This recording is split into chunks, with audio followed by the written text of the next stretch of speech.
I'm a big fan of Sam Raimi. I love his movies. There's nothing quite like a Sam Raimi film. Now, one of the things that he brought us was the Evil Dead series, which spawned my favorite Hollywood protagonist of all time. I love Ash Williams. He's brash, he's cocky, he's funny, he's hilarious. But you know, he didn't always start off that way. So let's take a look at his debut. We're talking about The Evil Dead.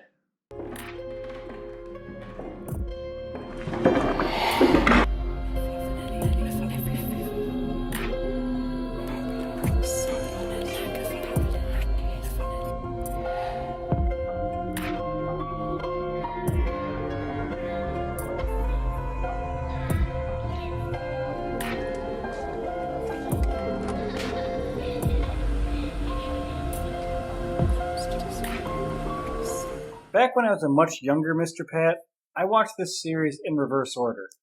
I didn't even know Army of Darkness was the third of a trilogy, so I started with that one, then I watched Evil Dead 2, and then finally I saw the original. Army is more of a comedy than a horror. Number 2 is the perfect mix of two, while the original is more of a straight horror. Also, this really threw me the first time I watched it. In the original, Ash isn't the badass like he was in later installments. When a lot of the fighting happens, Ash usually finds himself buried under a bookcase after being knocked across the room by a deadite. In fact, it's his friend Scotty who does most of the heavy lifting. At one point, he even rips an axe from a frozen Ash's hands because he can't bring himself to attack his possessed friend. You watch Ash vs. Evil Dead, and there's no way you could ever see something like that happening. No one takes a weapon from Ash. The story goes about what you expect from these type of movies. A group of friends head out to a secluded cabin in the woods, and they accidentally awaken an evil entity that is hell-bent on killing them. While it's probably my least favorite of the trilogy, it's still a wild ride that's a lot of fun. And that's not a knock against this movie, I just love Evil Dead 2 and Army of Darkness. For Sam Raimi and Bruce Campbell, this is their first major project they ever did, and they really went all in on getting this made. If this movie didn't work out, and it very nearly didn't if not for Stephen King, we probably would have no idea who Sam Raimi and Bruce Campbell are, and that is truly the darkest timeline. Being made for the paltry sum of $350,000 money, it's not as polished as the other works from these two, but what's fun about it is seeing the little things that they're known for, but in smaller doses.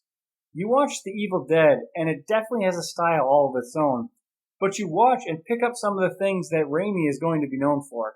It's no secret, I like Sam Raimi as a filmmaker a whole lot. Mostly when he's left to his own devices. When they let him do his own thing, you get something that's original and unlike pretty much everything else Hollywood churns out. It's when studios start meddling and demanding changes here and there that you end up with Spider-Man 3. It's not really scary because everything you're seeing on screen is pretty tame compared to what comes out today. But you also remember the time it came out, it was pretty shocking to see. And what makes it different is the gore.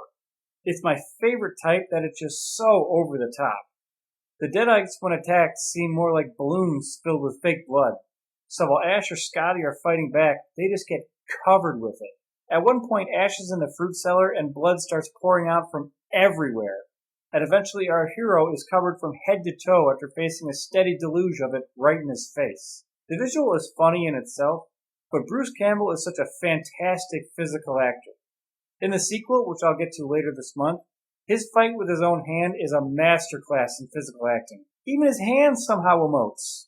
Sadly, Bruce has retired from the role, which I can't really blame him because they don't use CGI, and Ash is always attacked, being thrown around, or just covered in blood. It's a very demanding role for a man at his age, but still, it makes me sad that another one of my favorites from my childhood is hung up for good.